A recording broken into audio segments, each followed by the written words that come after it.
నాన్న, నిజంగా నాకు మాత్రం చాలా సంతోషంగా ఉంది నాన్న. మళ్ళీ నేను మిమ్మల్ని చూడగలుగుతున్నాను. ఇదంతా కూడా డ్రైవర్ బాబు వల్లే. అవును బాబు, నీ రుణం నేనెలా తీర్చుకోవాలో కూడా అర్థం కావట్లేదు. నిజంగా నేను నీకు రుణపడి ఉన్నాను బాబు అని ఈ విధంగా అంటూ ఉంటే, అంత పెద్ద మాటలు ఎందుకు మాట్లాడుతున్నారు అని అంటూ ఉంటే, లేదు బాబు, నేను చెప్తుంది నిజమే బాబు, మీకు నేను రుణపడి ఉన్నాను బాబు అని ఈ విధంగా అంటూ ఉంటే, ఇక అలానే ప్రేమ్ చూస్తూ ఉంటాడు. ఇక అప్పుడు వెంటనే, అవును నాన్న, ఇప్పుడు అమ్మ, మనం నాన్నని ఎక్కడికని తీసుకెళ్తాం? ఇప్పుడు నాన్న మనతో పాటు ఉంటే అమ్మగారు చూస్తుంది కదా, అప్పుడు అమ్మగారు ఒప్పుకోరు కదా. ఇప్పుడు నాన్నతో పాటు మనం ఎక్కడైనా ఉండాలేమో. ఏంటి, మీరు ఎక్కడ ఉంటారా? మీరు ఎక్కడ ఉండటానికి వీల్లేదు. మన ఇంట్లోనే గెస్ట్ హౌస్లోనే ఉండండి. అక్కడ నాన్నను ఉంచడమా? ఓ, వద్దు వద్దు డ్రైవర్ బాబు, మళ్ళీ ఏదైనా జరగరాంది జరిగితే ఇంకేమైనా ఉందా అనే విధంగా అంటూ చాలా కంగారు పడిపోతూ చూస్తూ ఉంటుంది. ఏం కాదు, అంతా నేను చూసుకుంటాను. ఇక అడ్డదారి నుండి మీరు రండి, ఆ తర్వాత నేను చూసుకునేది నేను చూసుకుంటాను అని ఈ విధంగా చెప్పగానే, ఇక షాకింగ్గా అలానే చామంతి చూస్తూ ఉంటుంది. అమ్మ, ఏమంటావమ్మా, నువ్వు చెప్పు అనే విధంగా అనగానే, నీ ఇష్టమమ్మా అనే విధంగా చెప్తూ ఉంటే, ఇష్టాలు ఏం లేదు, ఇక పదండి, వెంటనే మనం వెళ్దాం. ఎందుకు బాబు రిస్క్ చేసుకొని వెళ్ళటం? ఏం కాదు, నేను చూసుకుంటానని చెప్తున్నాను కదా, ముందు మీరు పదండి. చామ్, పదండి త్వరగా తీసుకెళ్దాం.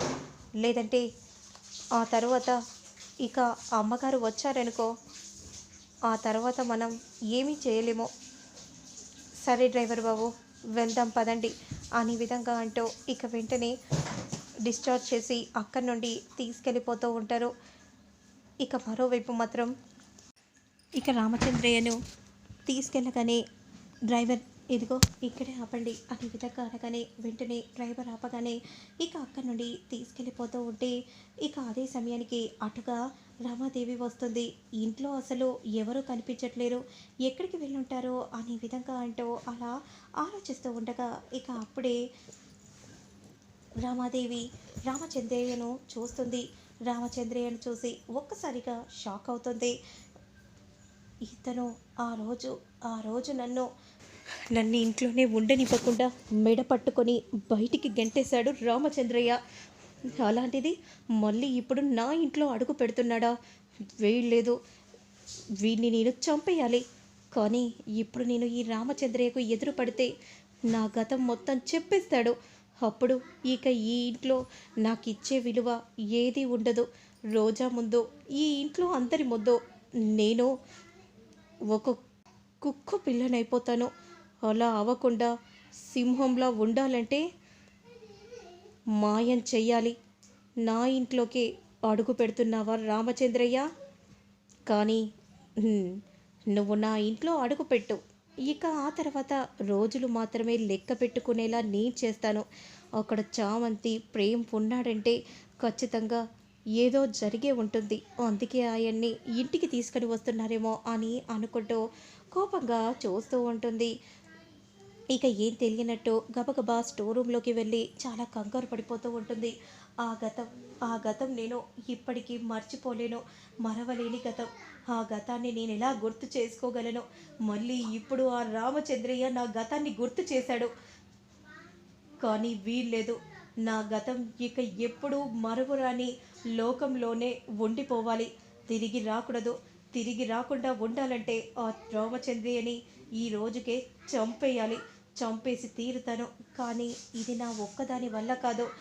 ఖచ్చితంగా నేను అన్నయ్య హెల్ప్ తీసుకోవాలి అని మనసులో అనుకుంటూ వెంటనే ఇక అక్క నుండి వెళ్తూ ఉండగా, కానీ ఇప్పుడు నన్ను పనిదాన్ని అని బయట పెట్టాలని చూస్తున్న అన్నయ్యే ఈ విషయం గురించి మాట్లాడితే, ఇక అందరి ముందు చెప్పేసి నన్ను ఇంకా మరింత కంగారు పెడితే, వీల్లేదు, నేనొక్కదాన్నే చేయాలి.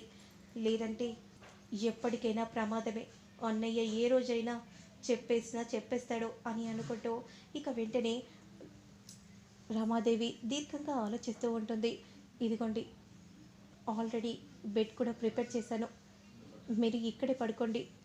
నిజంగా బాబు, నేను ఎవరో తెలీదు, కానీ మీరు నా కోసం ఇంతలా ఆరాట పడుతున్నారంటే నేను మీకు ఎలా కృతజ్ఞత చెప్పుకోవాలో కూడా అర్థం కావట్లేదు. అంత పెద్ద పెద్ద మాటలు ఎందుకు మాట్లాడుతున్నారులేండి. చా, నువ్వు చూసుకో, నేను ఇప్పుడే వస్తాను, బయట ఎవరైనా ఉన్నారో లేదో. సరే డ్రైవర్ బాబు అని చామంతి చెప్పగానే ఇక వెంటనే ప్రేమ్ అక్కడి నుండి బయటికి వెళ్తాడు. అంతలో రామాదేవిని చూస్తాడు. ఎక్కడి నుండి వస్తున్నావురా అని అనగానే ఇక చాలా కంగారు పడిపోతూ ఏం సమాధానం చెప్పాలో అర్థం కాక అది అది నిన్నే అడుగుతుంది, ఎక్కడి నుండి వస్తున్నావు అని ఈ విధంగా అంటూ ఉంటే, అంటే నేను నేను అమ్మో, ఇప్పుడు చామంతి వాళ్ళ నాన్నను తీసుకుని వచ్చారంటే ఖచ్చితంగా ఇంటి నుండి గెంటేస్తుంది. అలా జరగకుండా ఉండాలంటే నేనే ఏదో ఒకటి చేయాలి అని అనుకుంటూ, ఏం లేదు ఏం లేదు మామ్, ఊరికే ఫ్రెండ్స్ పార్టీ అంటే వెళ్ళొచ్చాను. ఫ్రెండ్స్ పార్టీయా, లేదంటే ఇంకెవరినైనా తీసుకొని వచ్చావా అని అనగానే ఇక షాకింగ్గా చూస్తూ ఉంటే, ఏంటమ్మా ఏమంటున్నావు, నేను ఎవరినో తీసుకొని రావడం ఏంటి అంటే, నీ తడబాటు చూస్తుంటే ఎవరినో తీసుకొని వచ్చినట్టుగానే అనిపిస్తుంది, అలా అని అంటున్నాను.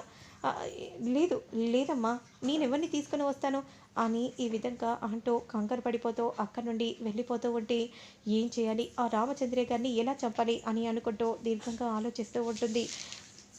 ఇక అప్పుడే రామచంద్రయ్య మాత్రం ఎక్కిళ్ళు వస్తూ ఉంటాయి. అయ్యో నాన్న, ఎక్కిళ్ళు వస్తున్నాయా, ఇప్పుడెలా అనే విధంగా అంటూ వెంటనే చాలా కంగారు పడిపోతూ ఇక అప్పుడే బాటిల్ తీసుకుని వచ్చి చామంతి పరిగెత్తుకుంటూ వెళ్తూ ఉంటుంది. ఆ రామచంద్రయ్యని గెస్ట్ రూమ్లో ఉంచారా, ఎక్కడుంచారు తెలుసుకోవాలి ముందు అని అనుకుంటూ వెంటనే ఆ కిటికీని ఓపెన్ చేసి చూడగానే అదే సమయానికి వాటర్ తాగుతున్న రామచంద్రయ్య రమాదేవిని చూసి ఒక్కసారిగా ఆ బాటిల్ క్రింద పడేస్తాడు. అలానే షాకింగ్గా చూస్తూ ఉంటాడు. ఆ చెయ్యిని తలుపు వైపు చూపిస్తూ ఉంటే ఎవరా అని చామంతి చూసేసరికి వెంటనే రమాదేవి అక్క నుండి పరిగెత్తుకుంటూ వెళ్ళిపోతూ ఉంటుంది. ఏమైంది నాన్న, ఏం జరిగింది, అక్కడ ఎవరు లేరు కదా అని అంటూ ఉంటే ఇక ఎవరో ఉన్నట్టుగా అలా చేయి చూపిస్తూ ఉంటే చాలా కంగారు పడిపోతూ చామంతి అలానే చూస్తూ ఉంటుంది. ఇక రామచంద్రయ్య కూడా ఆ గతాన్ని గుర్తు చేసుకొని చాలా కంగారు పడిపోతూ భయపడిపోతూ ఉంటాడు. మరి ఆ తర్వాత ఏం జరుగుతుందనేది మళ్ళీ నేను నెక్స్ట్ వీడియోలో అప్లోడ్ చేస్తాను, లేట్ చేయకుండా చూసేయండి.